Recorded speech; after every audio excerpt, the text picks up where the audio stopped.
peeked around and I saw her, and I couldn't get the attention of the staff to stop her or to get security.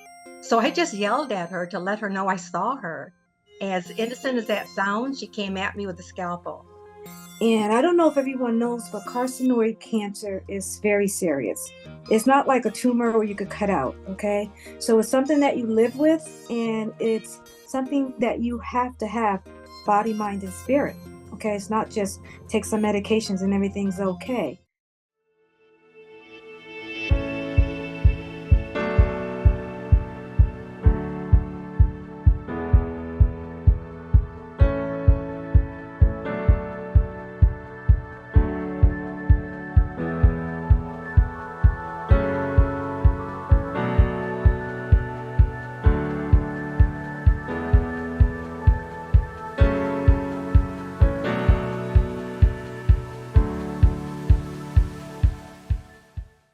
We welcome Gloria Petersen, astounding founder and director of Global Protocol Academy. She has over 30 years experience. Gloria is a seasoned expert in professional and social etiquette. She's teaching individuals how to excel with grace and finesse. Her transformative guidance has inspired countless individuals towards personal and professional growth.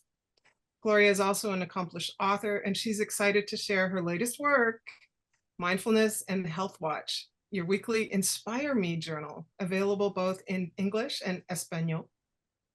More than just a speaker, Gloria is a mentor who turns challenges into opportunities for growth, equipping you with the tools to exceed expectations. Get ready to embark on a journey of self-discovery and empowerment with Gloria, where every challenge is a stepping stone to greatness. Gloria Petersen, welcome to Real Talk, and let's get started. Thank you. As you were addressing the word wisdom, I came up with mine, and it's just very, very familiar to everyone, but things happen for a reason. That's my biggest phrase of wisdom to you. And the reason I say that is during the pandemic, while people are just really upset, mad because they can't do this, they can't do that. Certainly those of us in the speaking and training industry, we're squashed. I mean, if you can't go into a company and train because they're afraid of the virus, or if you can't be a speaker at a conference or convention, it's a dead zone. But during that time, I have a habit. I like turning things into the positive. So I found it the perfect time to force me to reflect on why certain things happened to me. Why did these things happen to me? They weren't supposed to happen to me, meaning I almost lost my life 3 times. Now, 3 is enough. We're not going for 4. But I have to give you a little history, a little background on those times real quick so you understand where this mindfulness came from. And during the pandemic, that word kept coming at me. I would be on YouTube watching things. I would be reading something, whatever I could do to keep my mind occupied. And I thought, well, what is this thing called mindfulness? What's that all about? Then I found out that, oh my God, I've been doing it all along. I just didn't know I was doing it. So, but I'm going to start with the first incident. I was the victim of a stabbing. I was at a high-end department store in Chicago, and that's where I'm from. And I actually saw a woman trying to steal, she did steal a $12,000 mink coat. And I didn't go after her. I didn't move. I was by a rounder of furs, and I peeked around and I saw her, and I couldn't get the attention of the staff to stop her or to get security. So I just yelled at her to let her know I saw her. As innocent as that sounds, she came at me with a scalpel. And I had she got me in the arm, but she severed 75% of my left thigh muscle. And, I went into shock, obviously. I had no idea, but I found out, you know what? I learned the word grit. I had no idea I had a lot of grit inside of me, a lot of determination, because you won't believe what I did. I had a Jones of New York silk suit on that I paid a lot of money for, as women. Okay. Well, when she stabbed me in the leg, she ripped it. How dare her? And I looked at that big cut in my slack. I was so mad. And adrenaline's interesting because you don't feel pain right away when adrenaline kicks in. So I ran after her and I grabbed the coat from her, not knowing how badly injured I was. But Mm. she didn't get the coat. Neither did I. Oh my gosh. Dr. And Roni probably has something to say about this. and then and the staff, nobody would help me, but a customer did. She came over and she was also stabbed. She was stabbed on the top of her leg, not as bad as mine was. But I didn't know it was bad until the paramedics came. And when the young paramedic walked into that area of the salon, he was just, like this. And then when he saw my leg, he turned white. Then I turned, uh-oh, it's bad. It's bad. It's really bad. Then it dawned on me it was bad. Um, Was it classic, the artery that was cut? that The big fe- thigh muscle. Dr. Roni, Um, what is that uh, artery? what is that? No, it wasn't art. No, it didn't get an artery. She severed. It was a woman severed 75% of that huge. I don't know the name of the muscle. I'm not a doctor, but quad. Maybe that's that quad muscle. We got Anyway, two doctors here. They'll tell us. okay, they'll tell us. Okay, but anyway, when I got to the hospital in ER, I have to say this. I had two doctors. I called one Dr. Pessimist, and I called one Dr. Optimist. Now I was aware enough to be able to kind of see these two doctors leaning over me, and Dr. Pessimist says, well, we can't save the leg, we're going to have to take it, it's too badly damaged. And my sister was there and they said they had family there that could give permission to do that. No, seriously. Dr. Optimist said, well, we have a doctor who's really good with muscle repair at another hospital, let's just put her on hold and wait till he gets here to see if he can fix it, because what she got to lose. I love that doctor. And so, the next day, I've obviously been stitched up and all that. Long story short, the leg was saved. The physician who's overseeing my care, the surgeon, told me that I would probably have a limp for the rest of my life. And I remember this being in his office because he's sitting on his little stool and he's sitting across from me when I was able to finally have somebody bring me to the first office visit after 30 days. And he says, you're going to have to wear flat shoes. I said, whoa, whoa, whoa, whoa, whoa, whoa. Wait a minute. Wait a It's minute. worse. You ripped I don't wear flat New York. shoes. I'm short. Gosh. I was born with heels on. I have to have my heels. And he says, you're going to have to say goodbye to your heels. No, no, no. I did not ask for this. I was just trying to save the store coat. And I said, that will not happen. And he just looked at me because the prognosis was it would not be able to repair. Well, I walk without a limp and I do wear my heels. Awesome. I Well, beat the that's the odds. first good story. I'm one of his classic stories. He teaches at Loyola University, and I'm one of his stories that he shares about the power of the mind in the healing process. Now, I did not know I was applying my mind. I was engaging my mind to help me heal. I had certainly the medications and the physician and all that, but I really put my mind to work with that determination. He said one of the reasons he think I did so well is I lived alone at that time and I didn't have a lot of family there. So I had to depend on me. He Right. said, had I been a classic case where I had somebody waiting on me, I might not have healed as well as I did because I was depending on. So there's a lot to say there. So Live that alone, people, if you want to heal. no, and it's great if you have family and friends to help you, but I think my message to you is don't depend on them totally. You have to take a role in this. You have to engage the mind. The mind has to tell the body to heal. The mind has to tell the body you wear heels, you will wear heels again. You will walk normal. You will not have a limp. I was actually doing that. And that's like affirmation, right? I didn't know I didn't know I had a word. And then, that was my first time. But at that time, just by coincidence, I was experiencing these flushings and I thought menopause came back. And I was in the ER 3 times and told I needed to do better job with my fiber. You know what I mean? But the pains were so bad and so excruciating. I couldn't, no, that can't just be about, a bowel thing. And it happened to me several times over a period of 7 years. I came to Phoenix, and all of a sudden I was on my way to a 7-course wine dinner in Scottsdale here. And I had those same pains came back, and I went to ER. Long story short, I ended up in ER and found out I had carcinoid cancer. Had no idea. I mean, I practice good health, everyone. I exercise. My weight is right. I eat correctly. I don't do a lot of junk food. It says, what in the world is this? And they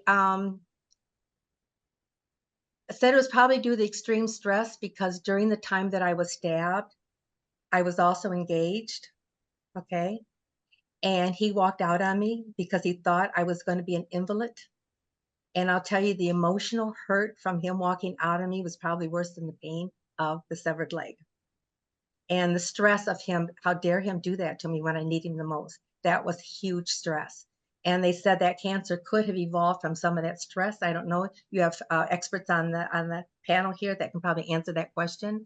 But I'm in the hospital and I'm not knowing what's wrong with me. I get into ER. The doctor Freeze, who recognized my symptoms right away, said, okay, we did a CT scan into surgery. And I said, oh, wait a minute. What do you mean surgery? We need to talk about this. We need to talk about this. I need to know what's wrong with me. He goes, no time. That's what he said. And he left the room. And the next morning I woke up in ER, and I found out a few days, or in the hospital room, I found out a few days later that I had carcinoid cancer, which is a rare cancer. It isn't an organ cancer. It'll take residence by an organ. It can take 5 to 7 years to mature. It creates a tumor. And when it matures, it shuts down whatever organ it's by, and it happened to be my colon. Now, the good news is it was removable by the colon, but had it been by another organ, that might not have been the case. So while I'm in the hospital recuperating, I'm thinking, if I had died, seriously, came that close, all this work, this is what I thought about, all this information, this knowledge, this professional presence, this business etiquette, this protocol, 30 years of that would have gone down the drain. So I thought, had I died, my daughter probably would have buried my laptop with me. Seriously. So I decided to create a legacy, since I was going to be stuck in the hospital for a week or 10 days. I asked them to remove the morphine button, morphine from my finger. And they says, well, you're going to feel pain because we have to do a pill. Fine, I'll deal with the pain, but I need my finger because I need to work. And I started writing my first book because I wanted to create a legacy. Yeah, I wanted to create a legacy. I wanted my knowledge, and it turned out one book ended up 4 books. But I wanted all that knowledge to be recorded, to be kept in case something did happen. The information is still out there. And then more recently, I'm in my 70s, everyone, if you're wondering. That's where I'm at. So I have to say that because when you're in your 70s, you're thinking dementia, you're thinking Alzheimer's, you're forgetful, you're doing mindless things, you're doing embarrassing things. And I started to scare myself. I thought, so what is wrong with me? So I went to my physician and I said, he wanted me to take a dementia test. And I said, no, I want an x-ray of my brain. I've never had an x-ray of my brain. I want to know if something's going on in there I should know about before I agree to anything like that. And I advise all of you to do that. If there's a medical reason for it, the insurance will cover it. Okay. And they found a stroke scar. And the tech told me that I probably had some memory loss. You probably try to recall things from your history and you can't recall them. They're not coming. And that's true. I can look at my photo album of raising my kids, and there are scenes in there I just don't remember even being there, although I am there.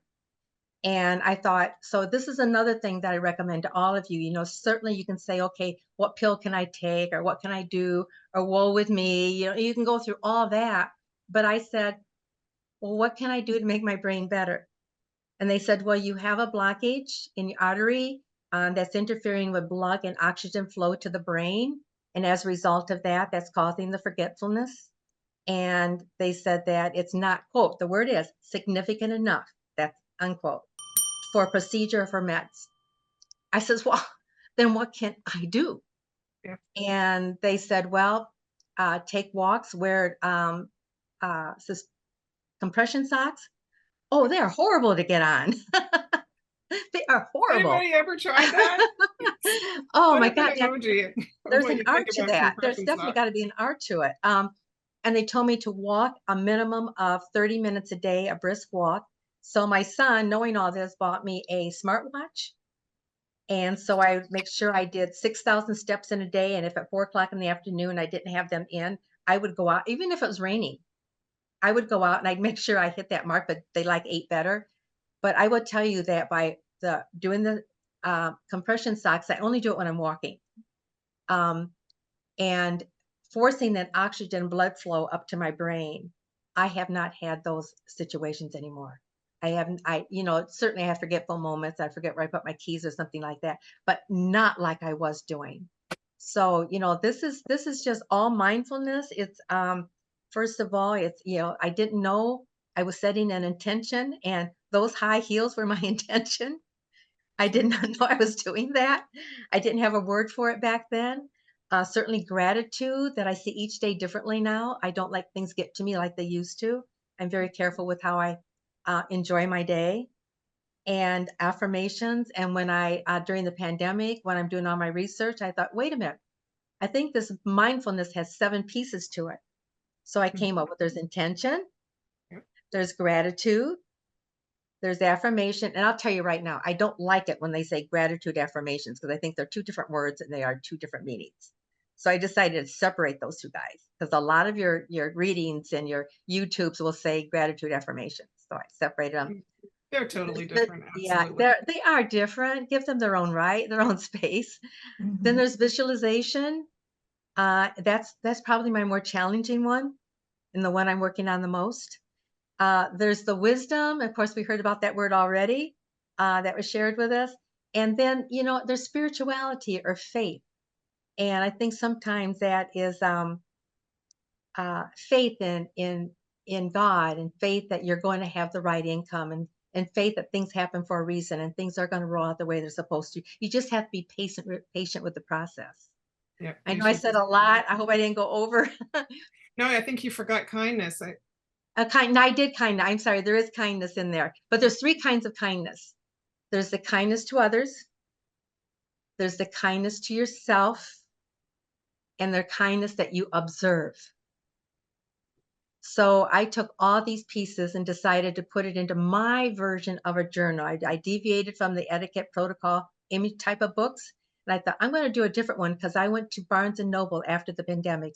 I sat Indian style on the floor and I was pulling all these books off the shelf, gratitude, affirmation. I couldn't find one with all 7 of those words in it. And I thought, now, wait a minute. And I had my list and I couldn't find a single book with all. So I thought, well, then I'll write one. Well, there you go. And That's what I did. And what's the name of your book? It's mindfulness. And again, those elements, but I also add health watch. And when I use the word health watch, I'm really thinking smartwatch, but people look at their health in different ways. And sometimes it's more about, it might not be walking, you might be a jogger. There are all kinds of ways to be healthy with your exercise program. You have your own. I do the walks, but I also do Zumba and some other activities and free weights. But I wanted people to be mindful. So I didn't want them to just journal, but every day there's a little box on each day that says, okay, how many steps did you do today? Or maybe you jogged. How long did you jog? Or what other type of exercise activity do you? So you make yourself accountable. So I'm just trying to make you accountable with the way I wrote the book. Well, that's wonderful. And we're going to delve more into all these little bits and pieces. There's some gems there. I'm still reeling from the Jones, New York pant because I used to sell Jones, New York clothes. So I wore them all the time because I got great discounts. This was when I was like 22 years old or something like that. I don't shop there anymore, I can tell you that. Dr. Roni, I don't even know where to start with Gloria's story because there's just so many medical interventions that she had. And then she's trying to heal herself using the practices of mindfulness. Just what are your comments? Well, first of all, Gloria, you're amazing. First of all, you don't look like your age. And I don't know if everyone knows, but carcinoid cancer is very serious.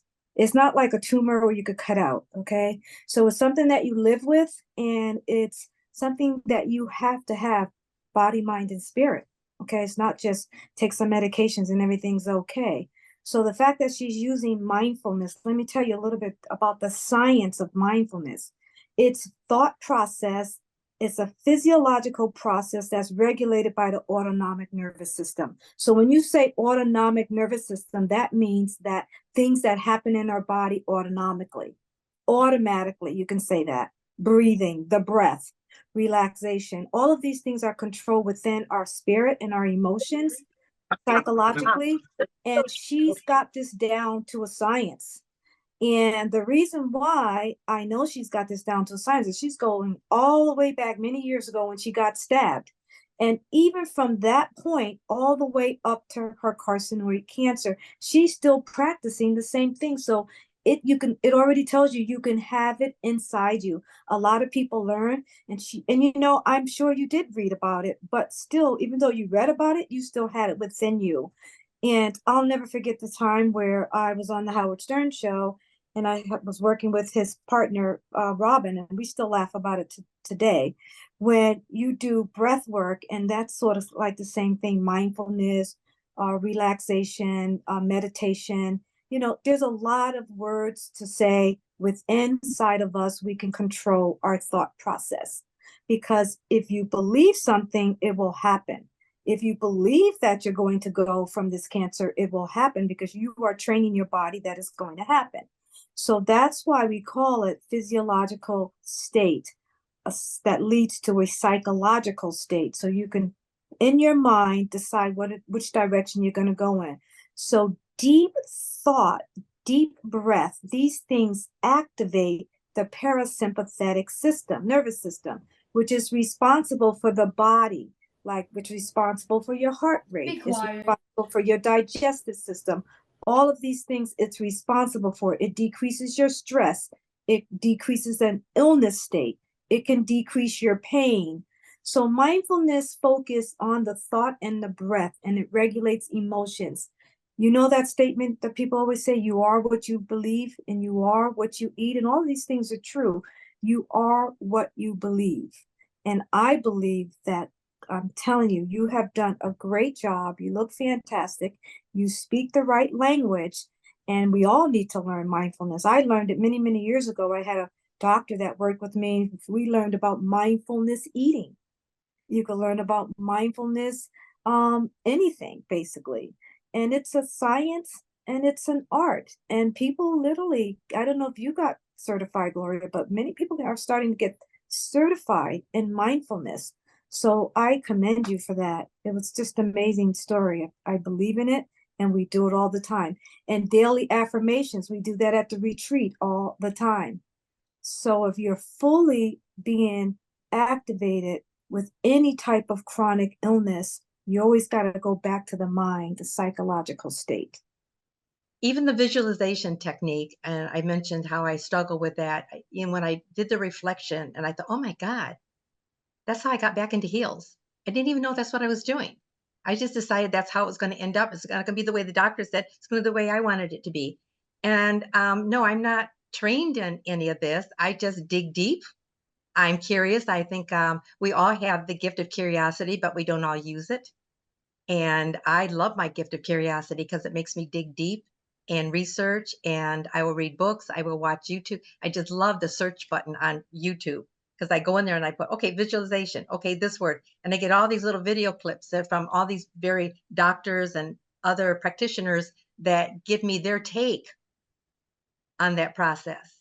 There's not a one way fits all. That's what I'm saying. Everybody has their own take on it, and you have to find out what makes sense to you, and they have your take. That makes sense. That makes sense. You're doing it. You're doing it.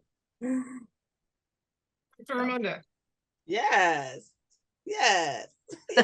I'm sure you've got a few things to say. I heard something about colon. But Your you know what? colon. Let me tell you. Proverbs 4:23 said, be careful how you think. Your life is snapped by your thoughts. She just said mindfulness is how you think. It says in Proverbs 4:23, this is biblical, because I tell you, wellness is real and biblical. It says Proverbs 4:20 said, be careful how you think. Your life is shaped by your thoughts. So what she was thinking was based on, I'm already healed before the circumstances get worse. I'm already healed before the circumstances get worse. See, in her mind, she did not think about, oh, I've been stabbed. I've been dealing with this. I've been that. When it came down for the coat that wasn't even hers, she chasing around to get. But when it happened to her, her adrenaline did not give her the sorrow of sadness. Mm-hmm. Because the body only reacts to how you respond to whatever's going on. So in the Bible, when it said, be careful how you think, your life is shaped by your thoughts. She didn't shape her thoughts into negative. She shaped her thoughts into being positive. That's why her mindfulness is based on how you think, how you think, how you think. So if you think negative for what? Approaches, negative show up. If you think positive, life does what? Say, hey, I'm here. So when you're talking about the gut health of all things, the gut and the mind responds to each other, how you feel, how you think. So if you think I'm blocked up and constipated because you tell me I got this disease, no, I'm not claiming no disease. I'm claiming healness. I'm claiming wellness in my life. That's why I'm here today. Look, Gloria, I'm a girl. I'm gonna tell you, I had a heat stroke, and my closet is full of heels and boots. And I'm a shoe girl here too. And first thing I said, oh, baby, I don't do good in no flats. I'm too cute for flats. But I never didn't see myself not going back to that. Yeah. I never saw myself not going back to the part of something I enjoyed, was dressing well, love my heels, no matter what size they are. And I kept thinking people could say, oh yeah, we're going to get them shoes out of our closet. Oh, the devil is a lie. You're not about to get in my closet, get my shoes, because they was waiting on, they was hoping I couldn't come back to that format. But in my same thinking, God has already said, lean on me when you're not strong. Just little words, little songs. But if you think about when they said diseases, it's the dis-ease. It's not a disease, it's just a dis-ease at the moment.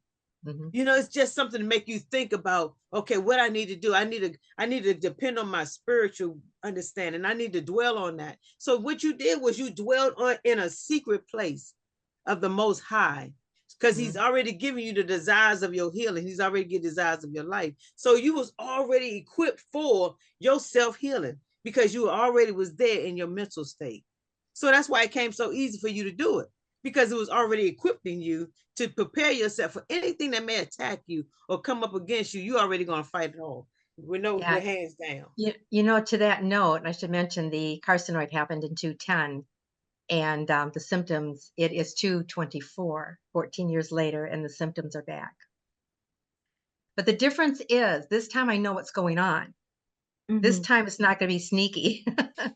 This time I can prepare. This time I've done more research and there's more available on how to beat this thing, because once the cell is in your body, it doesn't leave. It tends to come back or something reactivates it. And carcinoid has a habit of coming back after the 10-year mark is what I was told. Mm-hmm. But again, look at what are you deficient in for it to easily come back into your territory. You got to look at what is your deficiency because you remember your immune system is a system, not an organ. So something was able to get through your system because your immune system will fight for you. Huh? I'm real good with diet, exercise. I have no clue. But again, even though we did now, look at again, if you're on any type of medication that they may have given you, look at what strips you of from that medication that they're giving you, because your receptors do respond to things. Your receptors do fight off things, but certain medications already have. If you are on any, it does strip the body. Dr. Roni tell you something. It does strip you of the things that your body needs to heal or recover from. You see, well, I will beat this too. Oh, it's already beaten. You've already beaten it. You got Dr. Roni over there. She got you. I'm the little backup person. I got But the one thing that we're not going to do, right? We're not going to increase cortisol, epinephrine, right? Those are our stress hormones. We're going to keep them down, or our adrenaline. That's the first thing, because those hormones create poison in the system. Mm-hmm. So you keep those levels of hormones down and you increase the happy hormones. Mm-hmm. And then you make sure that your blood work is very integrative. I mean, when you know you have integrated blood work, when it's like 10 to 12 pages thick, right? Everything, every single mineral, every single hormone, everything. There should be no stone unturned when it comes to blood work. Okay, so that's the first thing. We could talk about that another time. Okay. And I'm doing that. Actually, we are doing that. And your emotions. Don't forget your emotions. Yeah. Watch your emotions, because your emotions has a lot to do with it also. Yeah. Because as I've always said many times, each organ has an emotional attachment. You know, there's one thing I like to say. I'm sorry I interrupted you because it came to my mind real quick. This is what I'm going to suggest is going to be very difficult. And you have to really look at your circle of family and friends. Yes. And you have to look at where the negativity is. If you have family, friends, especially family, especially siblings, nieces, nephews, whatever, who constantly engage in the negative side of things and kind of wear you down, you have to pull away. That sounds like you're being a traitor to your family. And I've had to pull away from some siblings simply because I can't take it. I can't take their negative feedback, behavior towards me. I have to move on. You know, it doesn't work. And that's hard to do. It's hard to do. It's challenging because that's the same thing I was about to say. Sometimes you got to walk away from people that don't see the light of life. Yeah, Sometimes really. you have to walk away from people that don't see the light of life. Because if they miserable, they want you to be miserable. You sad, they want you to be sad. You know, misery, so you walk around with a light bulb that's naturally saying, hey, I am one of God's favorite and he has favor over my life. And everybody looking like, you know, mad. Then again, in order for, because receptors of their energy floats towards, you see. So and at the moment you're at a critical open moment. So you definitely don't need nothing trying to get in, because again, those are called your subgroups known as your invader fighters. You know, they have to protect you so the immune system can build up and stay strong, you know, and not allow things to come in and mold itself to the identity of what you're going through. So sometimes you do got to walk away. Half of mine wanted to die. That's how bad they wanted to get away. You know what I'm saying? Because they didn't want to receive what was being told to them, you know? And so I had to look at it that way. It's like, okay, well, I did what I was supposed to do. God released me from that. So I won't get sick. See, I knew that if I dwelled on what they did, I would get sick. You see, but when you know better, you learn to do better. And you try to apply that teaching. As a teacher and educator, I try to apply what I've learned and teach what I teach to my own walk. So if I know if I get worried about somebody's sickness or somebody not listening and I get sick, it's because I'm worried about somebody else. It ain't got nothing to do with me. So you're doing right, but sometimes you have to walk away. You got to. It's hard. It ain't hard, baby. Trust me. Call me. I'll tell you how easy it is. Well, you feel like you're being a traitor, but you're doing your wellness. Tell her, Dr. Roni. Tell her.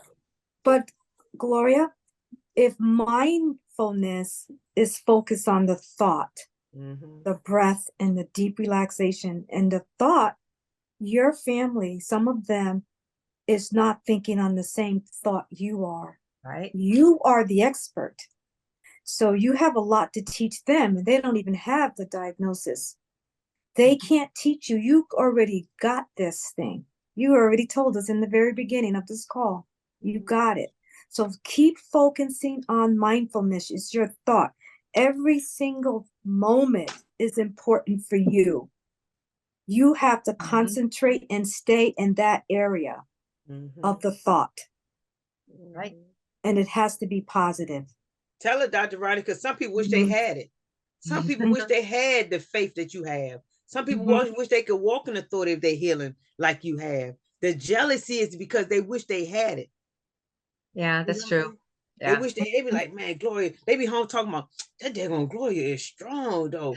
I wish I had that belief. But you'd be surprised how many people walk with that same feeling like, I want her, man, I wish I was that. I wish I was that positive person like she, because she's so positive, you know, and you'd be surprised how many people don't realize just resetting their thinking, as Dr. Roni said, their mindfulness, they'd be surprised how much healing they can have from not just gossiping on the negative. That's a change right there. Well, they're called fault finders. And fault finders don't know how to be anything else but a fault finder. That's right. That's right. Ellen, do you know any fault finders? Surrounded by them? I've met a few in my life. And I'll have to say that I congratulate you, Gloria, for your approach in life to living and not dying. And I'm a bit older than you. I'm 83, and so I've had an experience or two myself. But the thing that I so admire about your approach to your survival and your wellness is that you understand intuitively the interactions of those 7 dimensions of health, and that each one is dependent on every other area of health. We can't separate them into little boxes. You won't be healed and continue to walk in your health by just believing. You won't be healed and continue to walk in health by just gaining knowledge. You've gained knowledge. That knowledge is not what's healing you or keeping you well. It's your psychological intention to follow that intelligence that you've received and to seek out the support, the social support that you lack in your family, but you can find in a group like this. And then combine all of that, and I've left out a few steps, with the spiritual faith that you have that's over your lifetime has been built into you and is the foundation, actually, upon which all the other 7 dimensions of health work together. And we each one find ourselves in our challenges in life of calling on what is within us. And what is within us is what we have allowed God to give us. And you called it faith. And that's exactly the power that's going to hold all 7 dimensions of health working together and creating your life as you live it step by step, despite the pressures from family, the doctor's report, what you read, all of those outside forces put pressure on that we call stress, which is really fear. And that is what is overcome, just as in the Garden of Eden, when Adam and Eve had disobeyed, it's called, what was the first thing they did? They ran, they hid, and they began to blame others. And you've not done any of those 3. Adam said to God, I was afraid. That's why I hid. And you have not allowed fear. And we as a group will not allow fear to be the motivating force of our support of you and our support of each other. We will walk together in faith, in love, in the 7 dimensions of health working together in our lives. And we welcome you. Thank you. You know, they all require, and one word kept coming to mind. It kept going boom, boom, boom in my head. For all of it to work, you have to have patience. I want a few last words from Dr. Roni, Dr. Romunda on what you heard from Gloria today. Dr. Romunda, we'll start with you. Faith is not believing God can. It is trusting He will.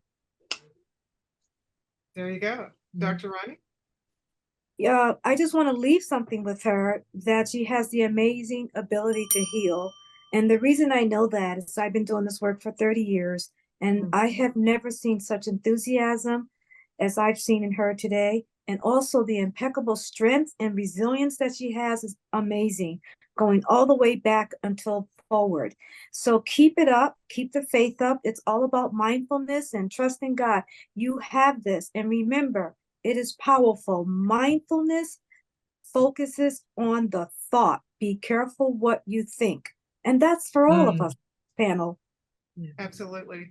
And I want to thank both Dr. Roni and Romunda for always being here and bringing amazing information to the table each and every week. We are always surprised by what the guest brings, and you're ready with answers and medical knowledge that the rest of us are just simply not trained to know.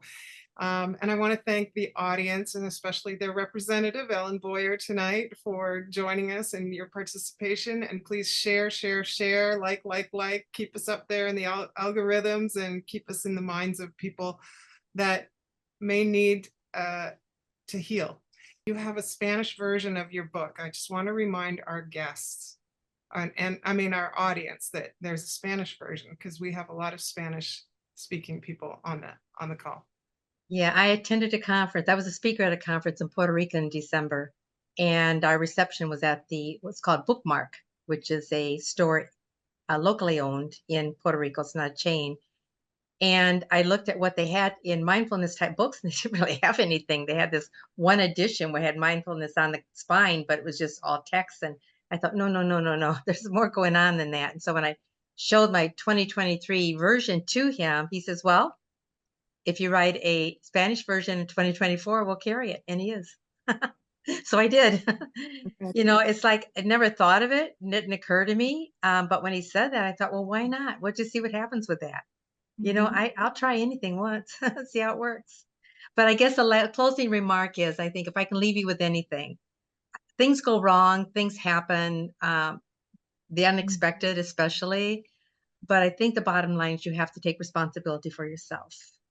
And medical knowledge, medical help, friends, all that are good things. But the ultimate person is you. Mm-hmm. Gloria, we wish you healing and health, and you are now part of the Real Talk family. Thank you. We're keeping track of our alumni, and we'll be calling you in a pinch and maybe bringing you on as a panelist or hopefully a guest again. We'll want to stay up to date on what's going on. And I know that Dr. Roni and Dr. Romunda are probably getting ready to send you messages right after the show. This has been Real Talk, where we're keeping it real to heal. And good night, everyone.